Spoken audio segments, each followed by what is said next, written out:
Assalamualaikum warahmatullahi wabarakatuh.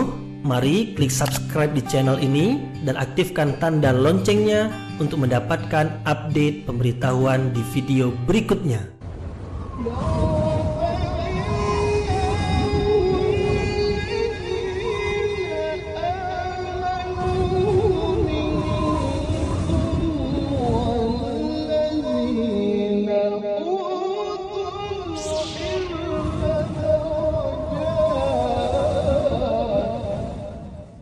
Assalamualaikum warahmatullahi wabarakatuh.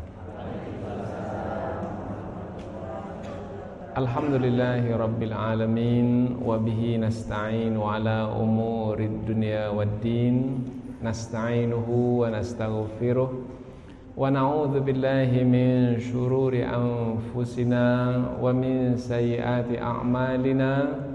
فمن يهد الله فلا مضل له ومن يضلل فلا هادي له أشهد أن لا إله إلا الله وحده لا شريك له وأشهد أن محمدا عبده ورسوله لا نبي بعده أما بعد.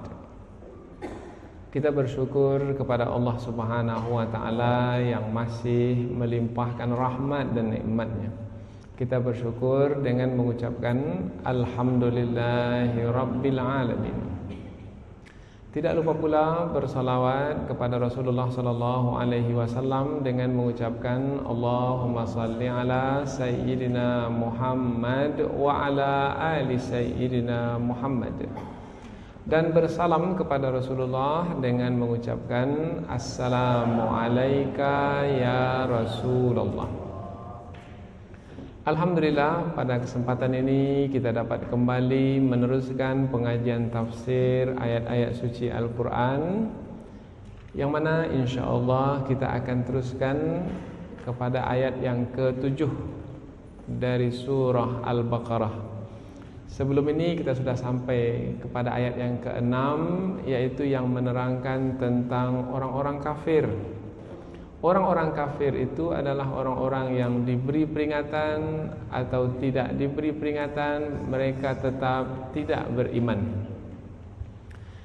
Innal ladzina kafaru sawa'un 'alaihim a anzartahum am lam tunzirhum la yu'minun. Ayat yang ke-6 itu menerangkan tentang satu kelompok atau kelompok tertentu dari orang-orang kafir yang memang tidak berguna lagi peringatan bagi mereka. Ada di antara orang-orang kafir itu yang berguna peringatan bagi mereka. Kemudian mereka berfikir, setelah mereka berfikir mereka mengetahui kebenaran, akhirnya mereka memeluk Islam. Tapi ada di antara orang kafir itu yang memang mereka telah menutup hati mereka. Mereka telah menutup pendengaran mereka. Mereka juga telah menutup mata mereka.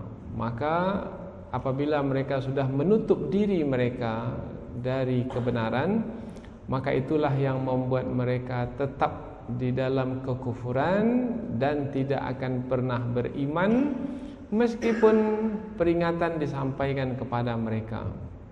Berapapun banyak peringatan tidak akan berguna, karena masalah ada pada diri mereka sendiri. Hati mereka telah tertutup, pendengaran telah tertutup, mata telah tertutup, dan yang tiga itu, hati, pendengaran, dan mata, adalah tiga alat utama untuk mendapat petunjuk atau untuk mengetahui kebenaran. Nah, pada ayat yang ke-7 adalah ayat yang masih lagi menerangkan tentang orang-orang kafir, kelompok yang kedua setelah Allah menerangkan tentang kelompok pertama, tentang orang-orang yang bertakwa. Allah menyebutkan bahwasanya orang yang tidak bermanfaat lagi peringatan bagi mereka itu adalah orang yang telah Allah tutup rapat hati mereka. Allah telah tutup rapat pendengaran mereka. Allah telah tutup pandangan mereka sehingga mereka tidak lagi dapat mengetahui apa-apa. Hati tidak lagi merasa, telinga tidak lagi mendengar, mata tidak lagi melihat. Apabila demikian keadaan mereka, maka tidaklah yang akan mereka nanti atau tidaklah yang akan ditetapkan ke atas mereka melainkan azab yang besar. Allah Subhanahu wa taala berfirman, A'udzubillahi minasyaitonirrajim. Bismillahirrahmanirrahim. Khatamallahu ala qulubihim wa ala sam'ihim wa ala absarihim ghishawah wa lahum azabun azim. Khatamallah, Allah telah menutup, ala qulubihim, atas hati mereka. Mereka yang dimaksudkan adalah orang-orang kafir, karena ayat ini adalah lanjutan ayat yang sebelumnya yang menerangkan tentang orang-orang kafir. Allah telah menutup hati mereka. Kemudian juga wa khatamallahu ala qulubihim wa ala sam'ihim, dan Allah juga telah menutup atas pendengaran mereka. Wa ala absarihim, dan atas penglihatan mereka atau mata mereka, ghishawatun, ada penutup. Apabila ada penutup, bermakna mereka juga tidak akan dapat melihat apa-apa. Walahum, dan bagi mereka itu, bagi orang-orang kafir itu, azabun, azab atau siksaan, azim, besar. Kita baca dari awal. Telah menutup, yang telah menutup adalah Allah. Allah telah menutup hati mereka dan pendengaran mereka, dan pada penglihatan mereka ada penutup, dan bagi mereka azab yang besar. Kita akan teruskan pembahasan ayat ini dengan menafsirkan ayat ini dengan lebih terperinci, yaitu dengan memberikan tumpuan pada setiap kata yang ada di dalam ayat ini yang memang patut untuk ditafsirkan, dijelaskan, supaya kandungan ayat ini menjadi lebih nampak lagi. Allah menyebut kata khatamallah, Allah telah menutup hati mereka. Khatamallah ala qulubihim, Allah telah menutup hati mereka. Menutup, apabila disebut menutup, biasanya kata menutup ini kita gunakan untuk pintu umpamanya, atau untuk jendela. Menutup pintu, menutup jendela. Menutup pintu, biasanya pintu digunakan untuk keluar masuk. Kalau kita mau masuk satu ruangan atau keluar, maka kita akan masuk keluar melalui pintu. Nah, rupanya hati itu juga ada pintunya, tempat keluar masuk. Ada yang dari luar hati bisa masuk ke dalam hati, ada yang dari dalam hati bisa keluar dari hati. Umpamanya, apabila di dalam hati itu ada iman, iman bisa keluar dari hati. Apabila di dalam hati itu ada hawa nafsu bisa keluar dari hati. Kemudian begitu juga, apabila ada petunjuk, petunjuk bisa masuk ke dalam hati. Apabila ada godaan syaitan pun bisa masuk ke dalam hati. Apabila Allah menyebut menutup, apabila disebut menutup, bermakna yang di luar tidak bisa masuk ke dalam, dan yang di dalam tidak bisa masuk keluar. Orang kafir di dalam hatinya hanya ada kekufuran, tidak ada keimanan. Karena kita sudah sebutkan sebelum ini, orang kafir adalah orang yang menutupi kebenaran. Dengan apa mereka menutupi kebenaran? Dengan hawa nafsu mereka. Maka yang ada dalam hati mereka hanyalah hawa nafsu, iman tidak punya. Maka ujung ayat, la yu'minun, mereka bukanlah orang-orang yang beriman, mereka tidak beriman. Jadi dalam hati mereka hanyalah kekufuran.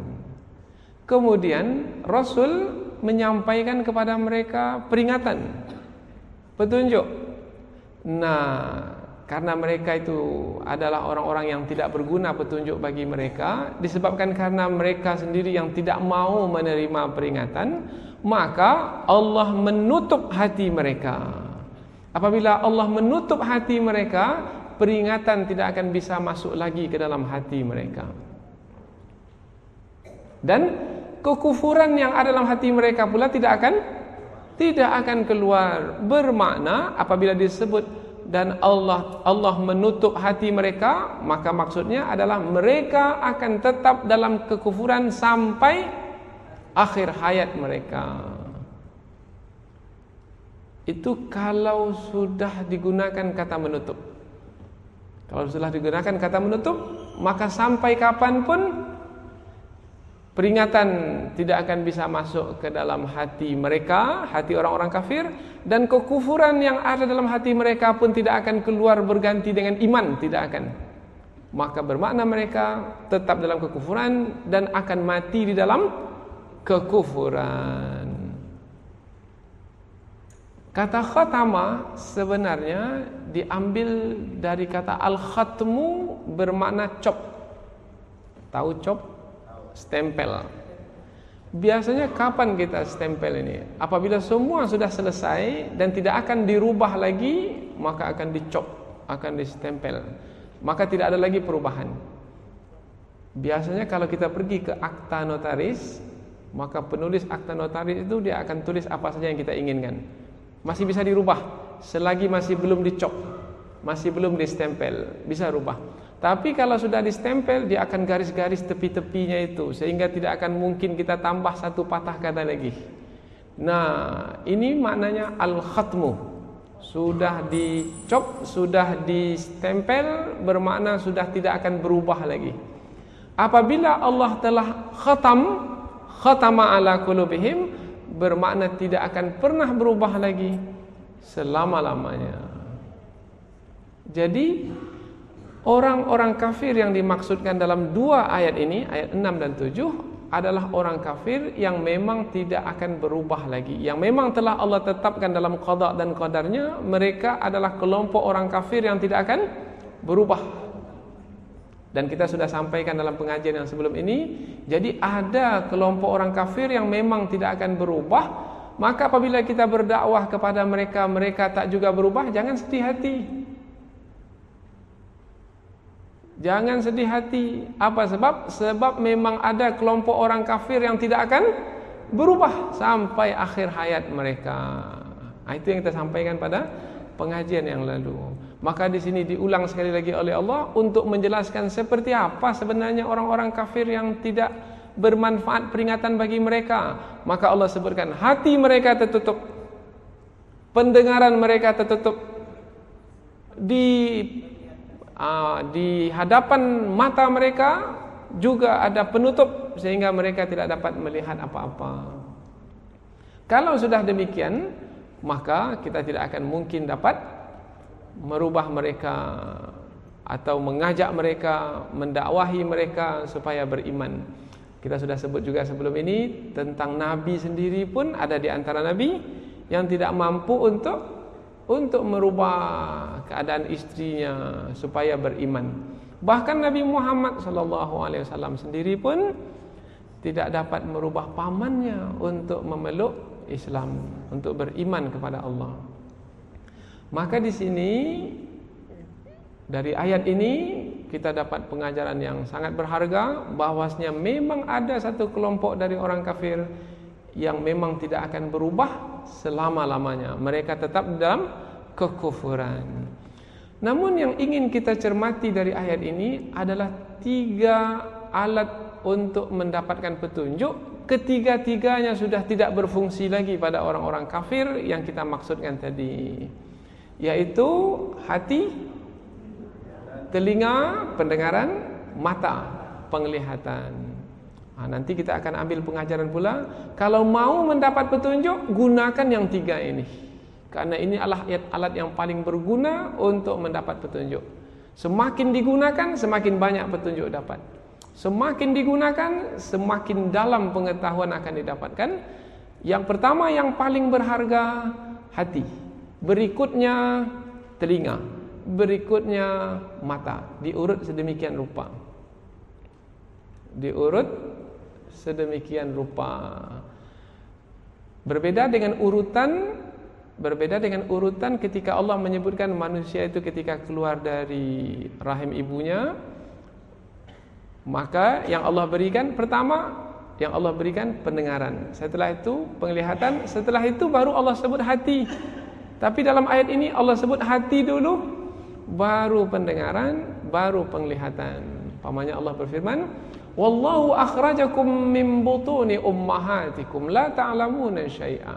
Allah lah yang mengeluarkanmu dari perut ibumu dalam keadaan kamu tidak tahu apa-apa. Kemudian wa ja'ala lakumus sam'a, dialah yang memberikan kepadamu pendengaran yang disebut dahulu. Kemudian wal absar, penglihatan, baru penglihatan disebut. Wal afidah, dan hati, baru hati disebut. Tapi dalam ayat yang kita tafsirkan ini, hati dulu disebut. Wal afidah, itu yang ketiga ketika kita lahir ke muka bumi diberi. Maka ketika lahir muka bumi, pendengaran baru, mata masih belum melihat lagi. Beberapa hari setelah itu baru anak kecil itu, bayi yang baru lahir itu baru dia bisa melihat.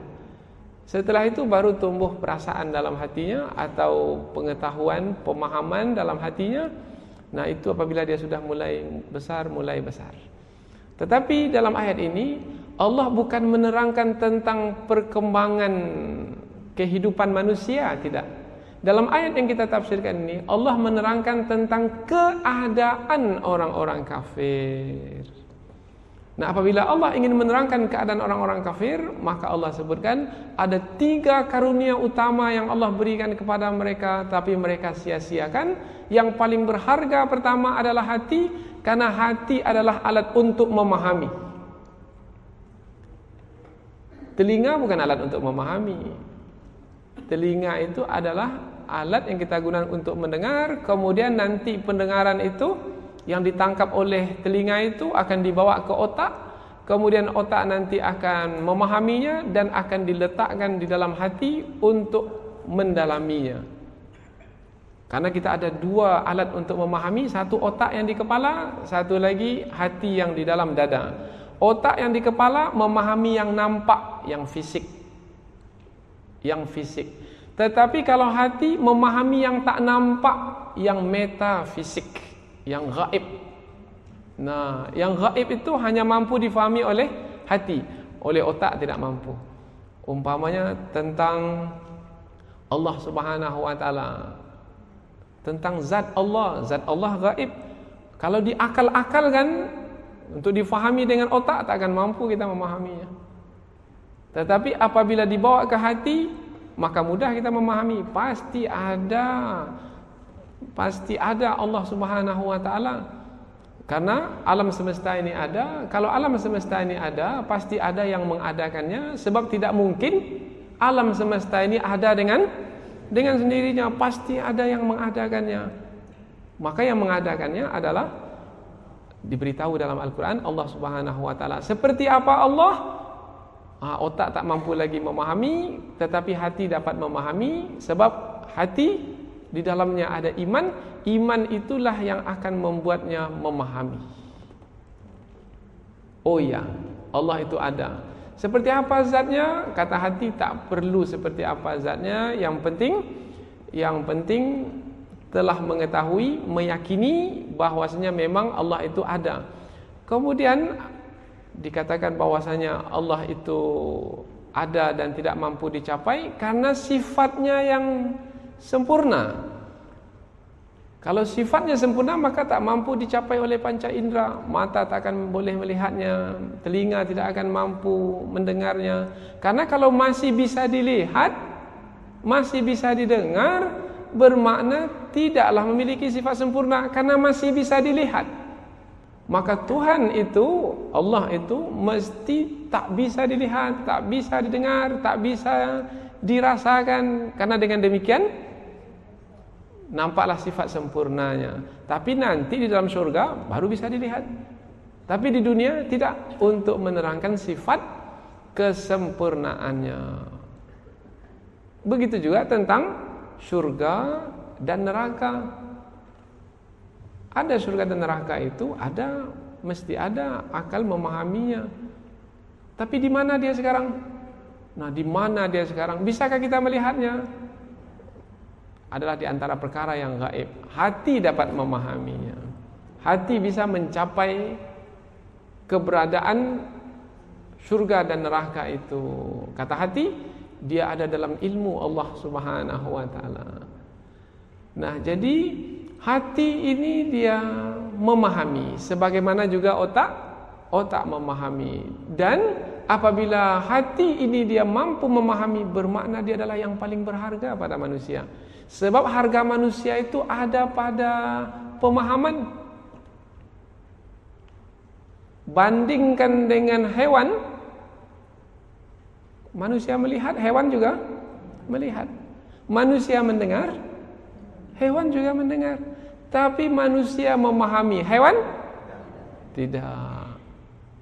Di sini perbedaan antara manusia dengan hewan. Maka Allah memuliakan manusia berbanding hewan dengan hati, dengan akal. Kalau disebut akal, satu berada di otak, satu lagi berada di hati. Selalu kita ulang-ulang ini. Akal yang di kepala itu untuk memahami, akal yang ada di hati pun untuk memahami. Tapi akal yang ada di hati dapat memahami yang fisik, yang bisa dapat dicapai oleh panca indera, ataupun yang non fisik atau metafisik, apa yang berada di sebalik yang nampak itu. Dan nampaklah kehebatan hati. Tapi malang kehebatan hati ini disia-siakan oleh orang-orang kafir.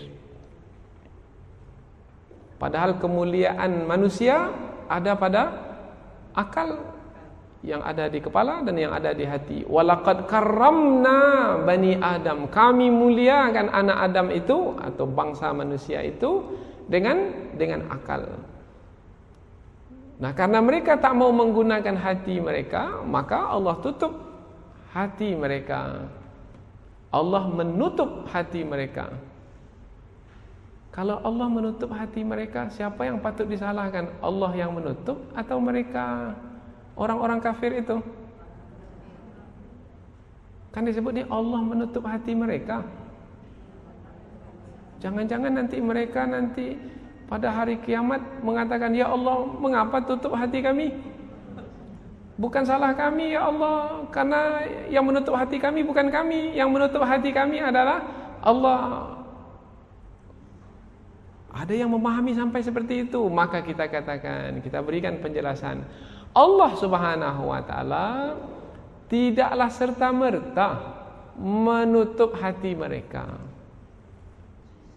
Awalnya mereka itu sendiri yang menutup hati mereka. Setelah mereka menutup hati mereka dan memang mereka tak mau membukanya, dan Allah memang tahu mereka tidak akan pernah membukanya sampai kapanpun, karena ilmu Allah memanjang sampai ke masa yang akan datang.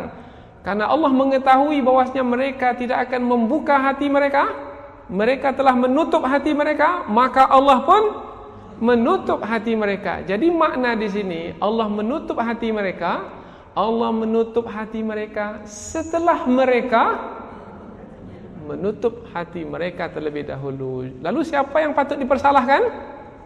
Mereka. Jadi jangan salah pula memahami ayat ini. Karena ada orang yang memahami ayat ini langsung memahami begitu saja. Oh tidak.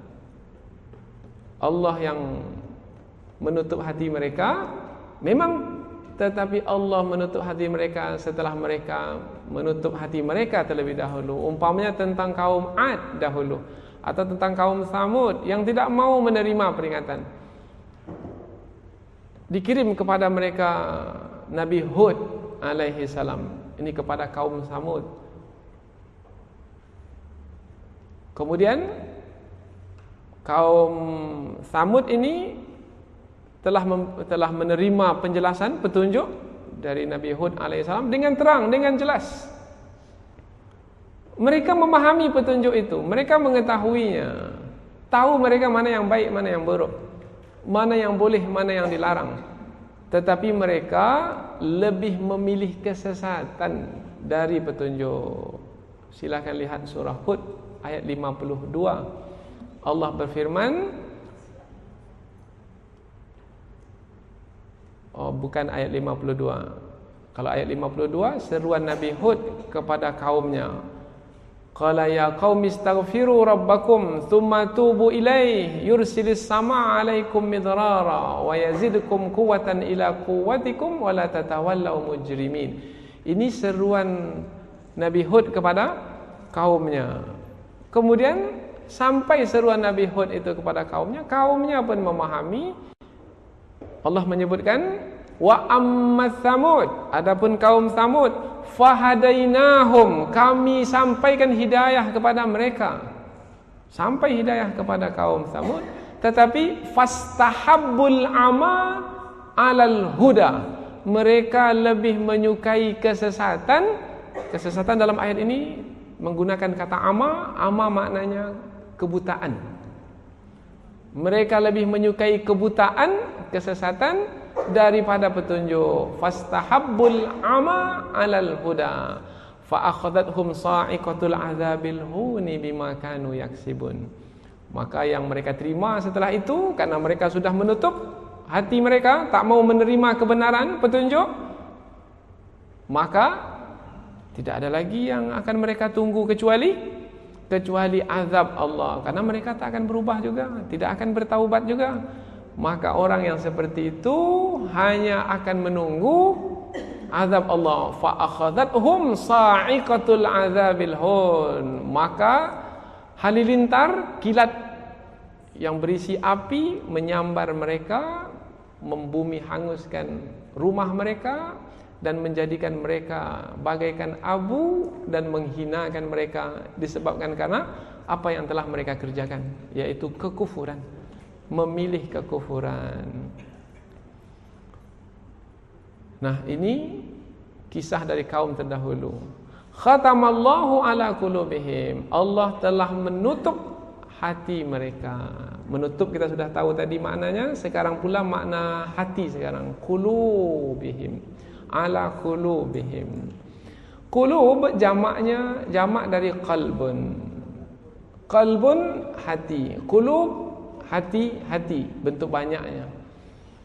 Hati dikatakan hati, qalbun dikatakan qalbun litaqallubihi, karena berbolak-balik. Karena kata qalbun itu maknanya berbolak-balik. Dalam pengajian tajwid kita ada pelajaran iqlab. Iqlab itu maknanya membalikkan. Nun sukun bertemu dengan ba. Mestinya kita baca nun betul, min ba'dihi semestinya. Tapi karena nun sukun bertemu dengan ba, akhirnya kita balikkan nun menjadi mim. Maka kita membacanya mim ba'di. Itu namanya iqlab, membalikkan. Hati disebut hati karena sifat hati itu berbolak-balik. Dalam hadis Rasulullah dikatakan hati itu berbolak-balik sama seperti bulu burung di atas padang pasir, diterpa oleh angin. Kalau di padang pasir, angin yang bertiup sangat kencang karena tak ada dinding penghalang, maka anginnya sangat kencang. Kemudian bulu burung pula adalah benda yang sangat ringan sekali. Bulu burung ringan. Nah, bulu burung yang ringan ini diterpa oleh angin yang kencang, bagaimana bolak-baliknya? Begitulah hati manusia berbolak-balik. Karishati fi ardil falati. Itu perumpamaan hati, permisalan hati, berbolak-balik. Pagi hari suka kepada seseorang, belum tentu lagi tengah hari masih suka. Mungkin sudah benci. Dulu mengatakan sehidup semati, tetapi tak lama kemudian yang satu hidup, yang satu membiarkan mati.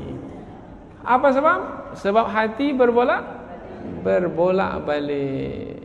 Ini memang tabiat hati. Dalam hadis Nabi pun disebut boleh jadi semalam seseorang itu dia beriman kepada Allah, tapi pagi hari dia sudah menjadi kafir. Begitu bolak-baliknya hati manusia. Maka hati dikatakan hati karena berbolak-balik. Ketika di tanah suci, Masya Allah ibadatnya. Kembali ke tanah air, Subhanallah, bertolak belakang dari apa yang dibuat. Apa sebab? Jawaban yang mudah, hati berbolak-balik. Beginilah hati manusia. Jadi kalau hati itu berbolak-balik, maka pastikan hati itu tetap. Bagaimana supaya hati itu tetap? Ada doa dari Rasul. Allahumma ya muqallibal qulub, tsabbit qulubana ala dinik, ala ta'atik. Wahai zat yang membolak-balikkan hati, tetapkan hati kami dalam agamamu, tetapkan hati kami dalam ketaatan kepadamu. Maka untuk menetapkan hati, lakukanlah ketaatan-ketaatan. Jangan sampai ada kesempatan untuk melakukan ketaatan tetapi diabaikan, ditinggalkan. Nanti hati akan berbolak-balik.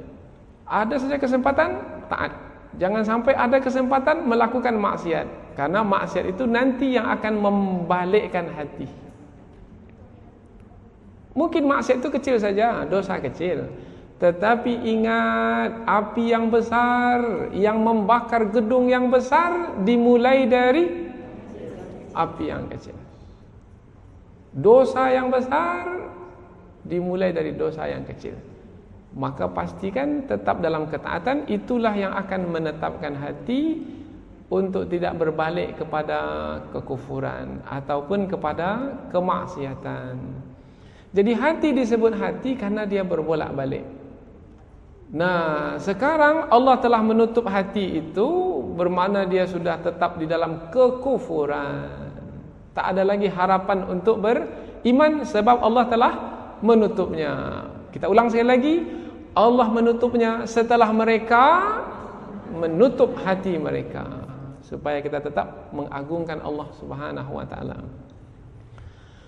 Khatamallahu ala qulubihim wa ala sam'ihim. Dan Allah juga menutup pendengaran mereka. Kalau disebut menutup pendengaran mereka, bermakna suara tidak akan bisa masuk ke dalam diri mereka karena telinga sudah ditutup.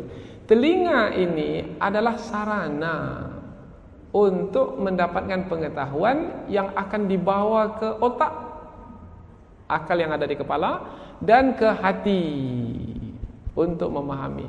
Kalau telinga sudah tidak mendengar, maka akan mendapatkan apa? Tidak akan mendapatkan apa-apa. Coba kita yang hadir ini tutup telinga itu, akan dapat mendengar apa-apa yang disampaikan dari hadapan ini?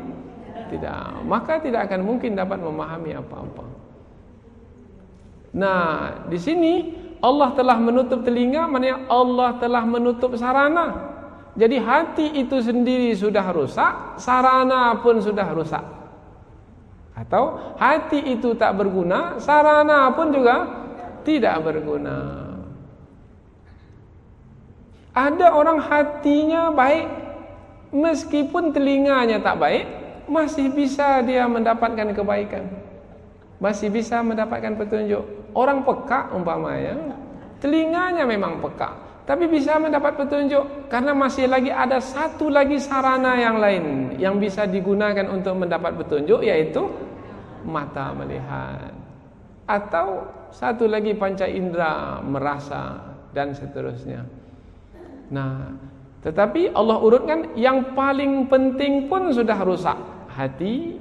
Kemudian sarananya pun juga rusak, telinga. Dan satu lagi sarana yang Allah sebut, yaitu mata, pun juga meskipun tidak rusak tapi tak bisa digunakan, karena Allah menyebut bukan wa khatama ala absarihim, tidak.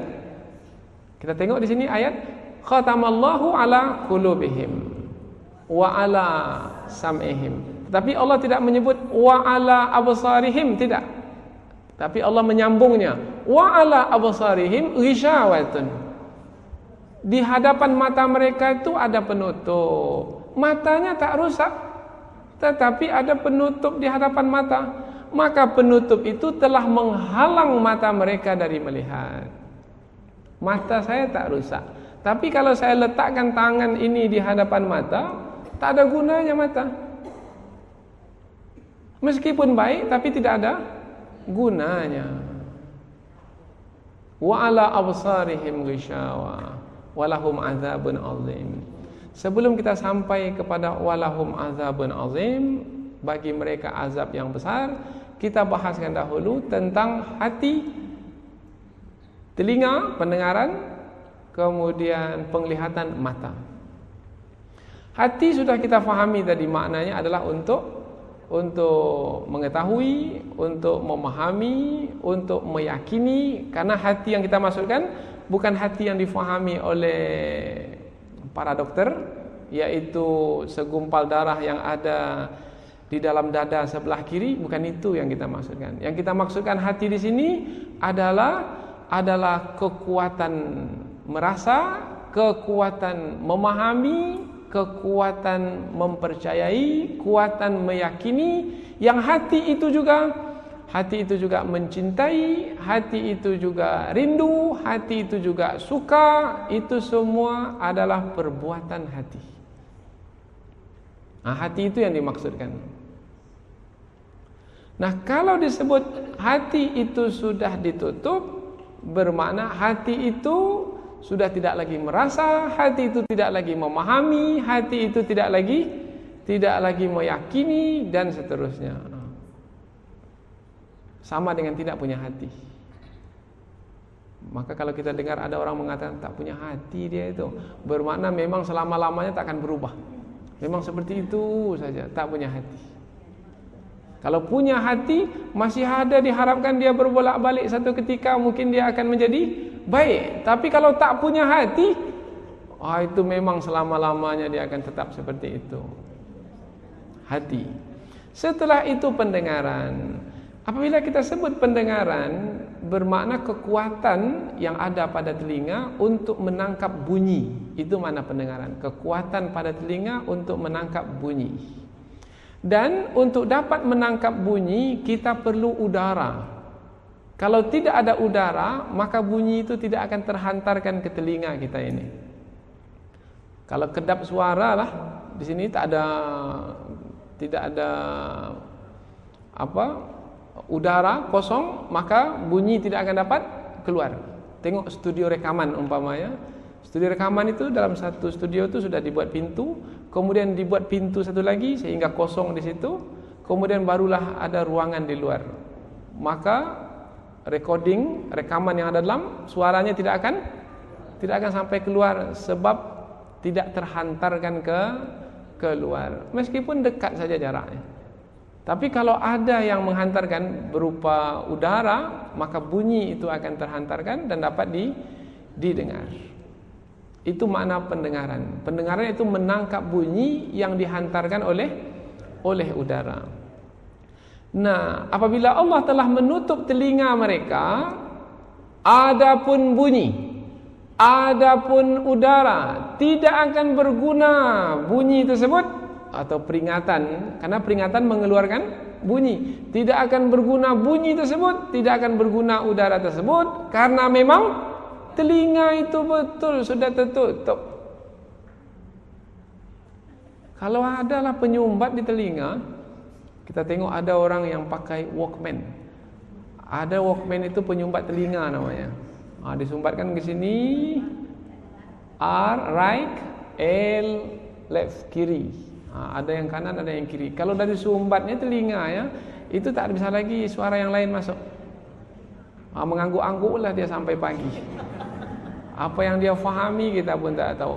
Akan masuk peringatan, akan masuk nasihat, tidak akan. Karena di telinga mereka telah ada penyumbat, penutup, dan itulah yang akan menghalang.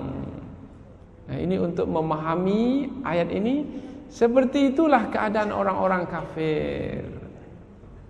Begitu teruknya, begitu buruknya keadaan mereka, sehingga pendengaran yang berharga itu menjadi tidak berguna.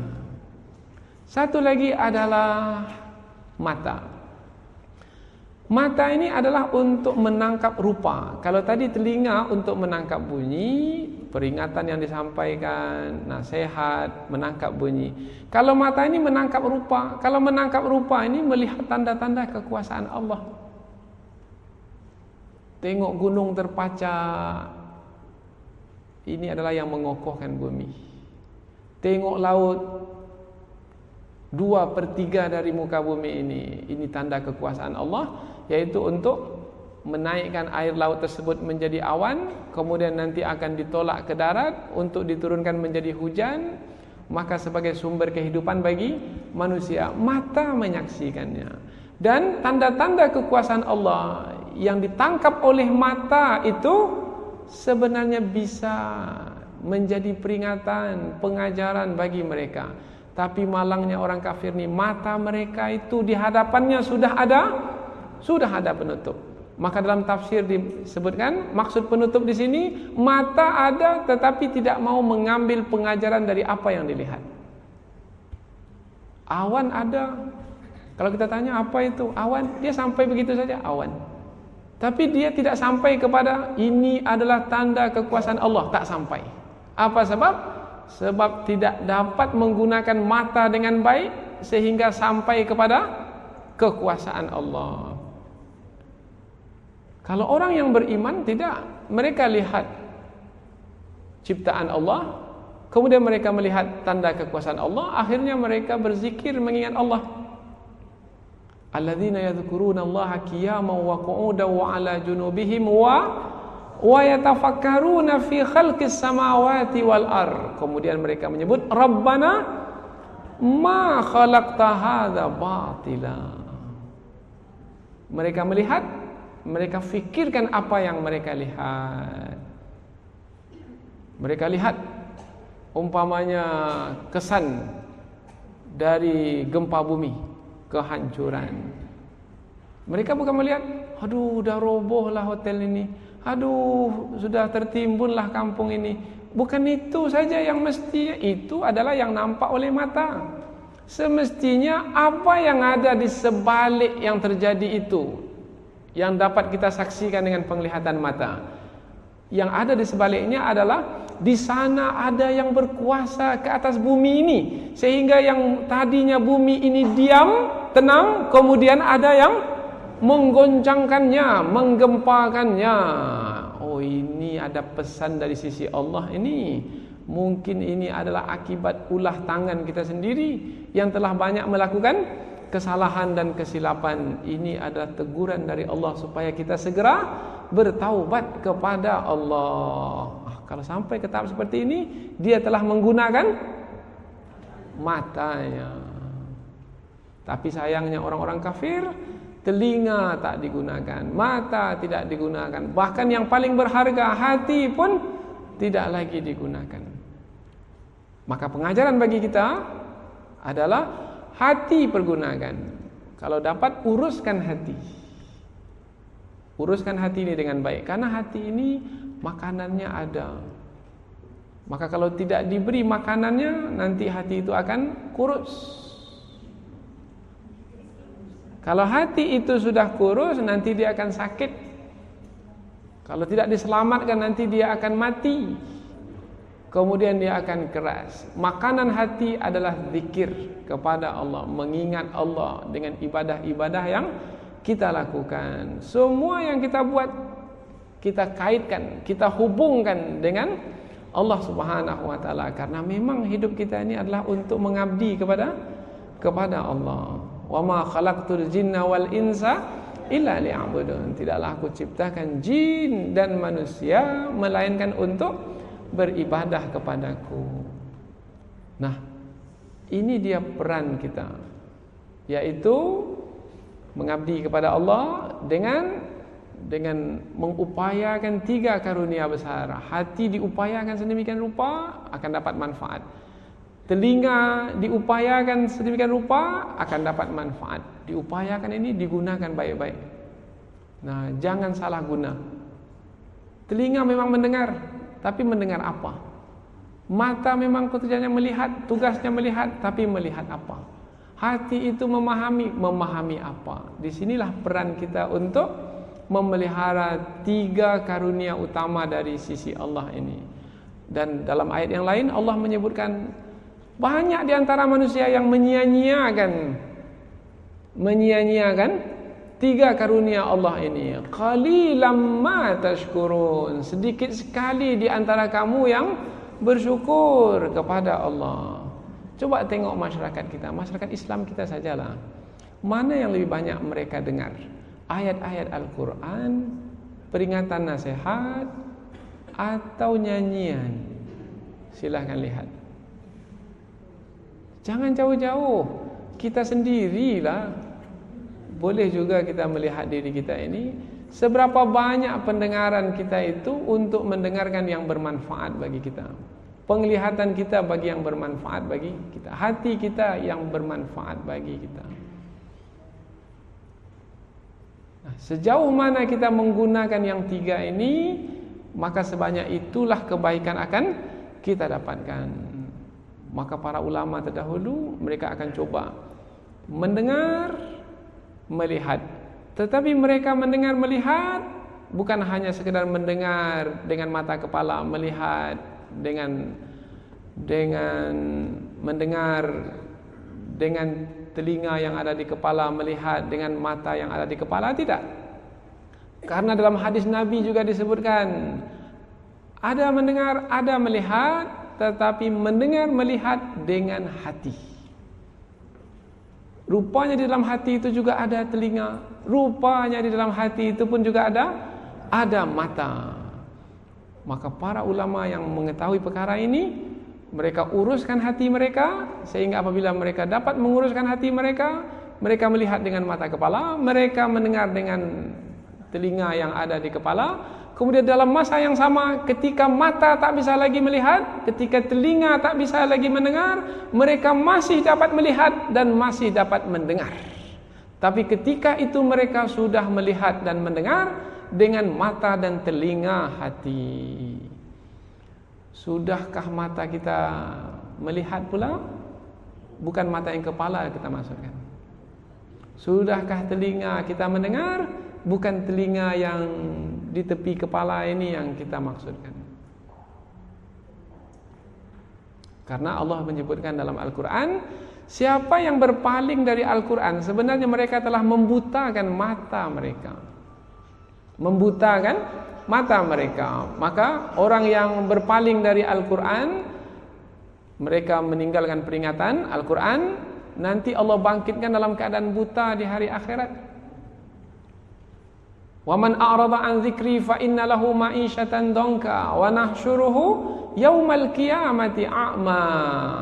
Siapa yang berpaling dari peringatan Allah, maka Allah akan bangkitkan dia dalam keadaan buta di hari akhirat. Qala rabbi lima hasyartani a'ma wa qad kuntu basira. Ya Allah, mengapa engkau bangkitkan aku dalam keadaan buta, dahulu aku di dunia melihat?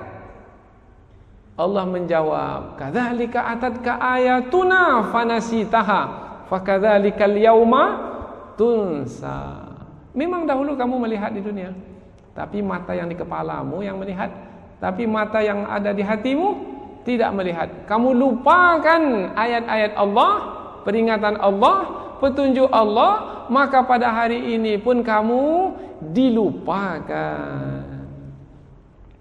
Jadi kita ada dua mata, kita juga ada dua telinga, dua pasang mata, dua pasang telinga. Orang-orang kafir adalah orang-orang yang punya mata, mata di kepala saja, punya telinga, telinga yang di kepala saja. Bagaimana pula dengan kita? Sama pula kita dengan mereka? Na'udzubillah min dzalik. Maka kita gunakan pula sebaik-baiknya tiga karunia Allah. Tidak mau menggunakan sampai ke tahap Allah menutup, maka tidak ada lagi yang ditunggu kecuali ujung ayat, walahum adzabun azim, dan bagi mereka azab yang besar, dan bagi mereka azab yang besar. Apa makna azab? Siksa. Apa makna siksa? Azab. Mana azab? Siksa. Balik-balik di situ saja. Apabila kita menafsirkan Al-Quran, mesti kita terangkan maknanya. Maka kita lihat dari sisi bahasa, apa asalnya kata azab ini. Azab ini diambil dari kata azbun. Azbun itu maknanya tawar. Kita ada al-ma'ul azbu, ada air tawar. Kita pula ada air masin. Kalau air sungai itu tawar. Kalau air laut masin. Air tawar, al-ma'ul azbuh, tawar. Jadi makna azab itu tawar. Tapi bila kita kaji lagi dari sisi bahasa Arab, rupanya makna azab itu adalah al-man'u. Al-man'u itu maknanya penghalang. Jadi azab dikatakan azab, siksa dikatakan siksa karena dia sebagai penghalang. Penghalang apa? Jawabannya penghalang rahmat Allah dari sampai kepada kita. Penghalang nikmat Allah dari sampai kepada kita. Yang membuat kita senang, yang membuat kita tenang, yang membuat kita bahagia adalah rahmat Allah, nikmat Allah.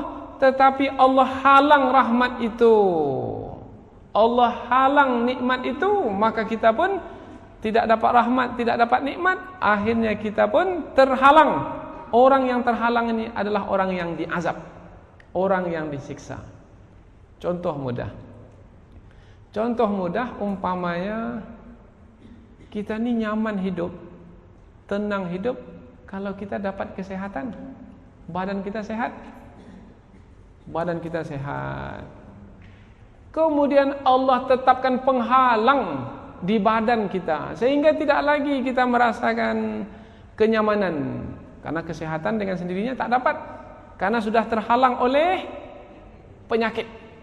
Jadi penyakit itu adalah yang menghalang kesehatan, sehingga kita tidak dapat kenyamanan, tidak dapat kenikmatan. Contoh mudah lagi penyakit, kita sebut satu contoh penyakit. Apa contoh penyakit? Gigi yang sakit. Gigi saja sakit. Di sini saja gigi sakit. Sebelumnya tidak ada penyakit, enak sekali, berbicara enak, duduk enak, berbaring enak, makan enak, semua enak. Kalau semua enak, rahmat-rahmat Allah itu didapat. Makan rahmat Allah didapat. Kemudian berbicara rahmat Allah didapat. Nikmat menjalani hidup. Jadi kita dapat rahmat, kita dapat nikmat. Allah tetapkan satu penghalang pada diri kita, satu saja, yaitu gigi yang sakit. Apabila gigi sudah sakit, dia telah menghalang. Makanan tak lagi nikmat, berbicara tidak lagi nikmat. Jangankan makan berbicara, orang lain berbicara pun sudah tak nikmat lagi. Akhirnya penyakit ini dia disebut sebagai azab. Azab tadi apa maknanya? Penghalang. Dia telah menghalang kita dari mendapatkan rahmat, nikmat dan yang baik-baik yang bermanfaat bagi hidup kita. Jadi azab disebut azab karena dia adalah yang menghalang dari mendapatkan rahmat dan nikmat Allah. Kita hidup ini dengan rahmat dan nikmat Allah. Kalau tidak sampai rahmat dan nikmat itu ada yang menghalangnya, maka bermakna kita akan sengsara. Nah, Allah Subhanahu wa taala itu pula rahmat dan nikmatnya itu tetap ada, bukan tak ada, ada. Allah senantiasa memberikan rahmat dan nikmat ke alam semesta ini. Tetapi untuk orang tertentu, rahmat dan nikmat itu tidak sampai disebabkan karena Allah telah meletakkan penghalang pada orang tersebut. Pertanyaan berikutnya, mengapa Allah letakkan penghalang pada orang tersebut? Ada kaitannya dengan orang tersebut. Karena perbuatan yang mereka lakukan. Kekufuran, mereka menutup hati mereka, mereka menutup telinga mereka, mereka menutup mata mereka, maka bagi mereka azab yang besar, maknya bagi mereka ada satu penghalang sehingga mereka tidak mendapatkan rahmat dan nikmat dari Allah. Ada orang terkena penyakit juga, tetapi bagi orang tersebut penyakit itu bukan azab, bukan penghalang. Sakit juga, tapi makan enak juga, berbicara enak juga, hatinya tenang juga. Penyakit ada padanya, tetapi tidak mengganggu kehidupannya. Karena penyakit itu baginya bukan azab, bukan penghalang rahmat dan nikmat, tetapi baginya penyakit itu adalah ujian dari sisi Allah Tapi kita belum bahaskan lagi kata ujian karena dia belum muncul lagi dalam ayat. Yang mau kita bahas sekarang ni baru kata azab. Jadi azab itu maknanya adalah penghalang. Banyak orang yang tak tahu kata azab ini. Mereka sebut juga azab, tapi mereka sendiri pun sebenarnya tak tahu makna azab. Mengapa air tawar itu disebut dengan air azab? Air tawar, azab itu maknanya tawar. Azbun. Sebab dialah yang menghalang dari kehausan. Kalau kita minum air masin akan tetap haus. Minum air masin haus, minum air masin haus. Tapi kalau minum air tawar maka terhalang dari haus. Habis haus. Karena air itu dia telah menjadi penghalang kita untuk haus. Nah, itu hebatnya bahasa Arab. Kayanya bahasa Arab tak berbanding dengan bahasa kita. Maka rugilah yang tak belajar bahasa Arab. Ada lagi contoh umpamanya. Ini kayanya kata Arab dari kata azab ini.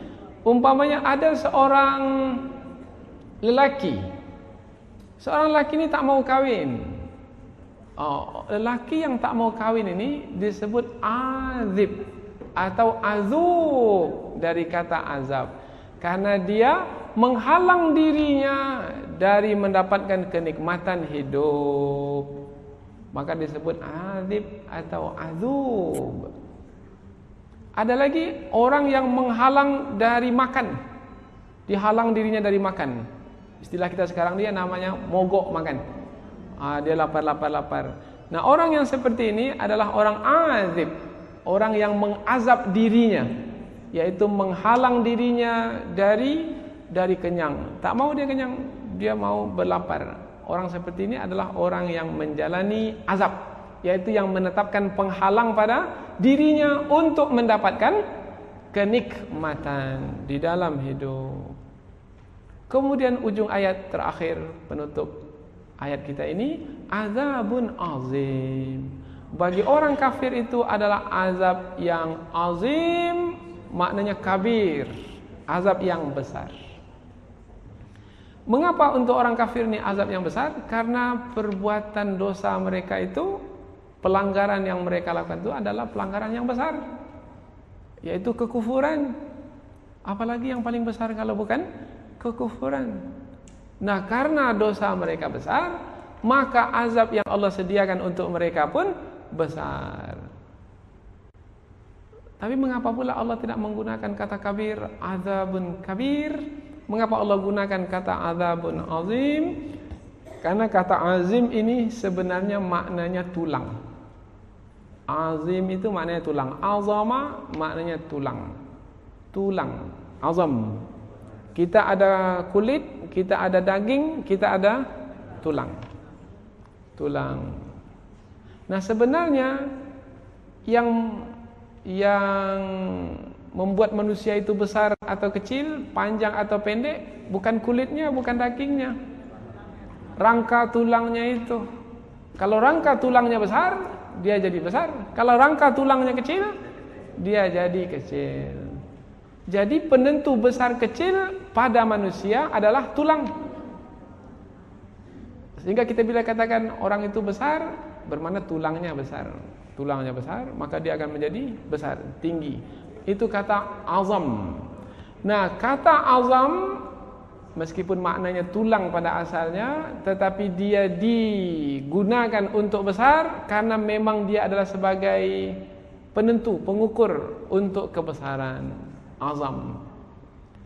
Nah, azim besar menerangkan bahwasanya azab tersebut azab yang tidak mampu terpikul oleh mereka yang diazab. Karena azab itu begitu besar. Seperti apa besarnya azab itu? Kalau itu pertanyaannya, maka jawabannya adalah besarnya azab itu adalah sebesar kuasa Allah Subhanahu wa taala. Apabila kuasa Allah itu tidak ada batasnya, maka azab yang besar pun tidak ada batasnya. Maka ketika Allah menerangkan tentang azab dalam api neraka, Allah tak menyebutkan azab yang paling besar, karena tak ada batasannya. Yang Allah sebutkanlah azab yang paling kecil, azab yang paling ringan. Apa azab yang paling ringan dalam api neraka? Azab yang paling ringan dalam api neraka, diletakkan bara api di kaki, di telapak kaki, menggelegak tubuh ini sampai ke kepala. Itu seringan-ringan azab. Maka apabila disebut walahum azabun azim, dan bagi mereka azab yang besar, sebesar apa? Jawabannya adalah sebesar kuasa Allah Subhanahu wa taala yang tidak ada batasnya. Maka kita memohon kepada Allah, dilindungilah dari kekufuran ini. Mudah-mudahan Allah Subhanahu wa taala tetap memberikan keimanan kepada kita, kemudian kita menjaganya, mungkin bertambah-tambahlah keimanan, dan mudah-mudahan kita meninggalkan, diwafatkan dalam keadaan beriman kepada Allah Subhanahu wa taala. Dalam doa kita, Allahumma ahyina bil iman wa amitna bil iman. Ya Allah, hidupkanlah kami dalam keadaan beriman, dan wafatkanlah kami dalam keadaan beriman. Ayat yang ketujuh adalah ayat yang menerangkan tentang orang-orang kafir yang hati mereka telah ditutup, pendengaran mereka telah ditutup, kemudian mata mereka telah ditutup, maka tidaklah yang mereka nanti melainkan azab yang besar. Khatamallahu ala qulubihim wa ala sam'ihim wa ala absarihim ghishawatu wa lahum azabun azim. Mudah-mudahan kajian tafsir kita ini ada manfaatnya insyaallah. Subhanakallahumma wa bihamdika asyhadu an la ilaha illa anta wa astaghfiruka wa atubu ilaik. Wassalamualaikum warahmatullahi wabarakatuh.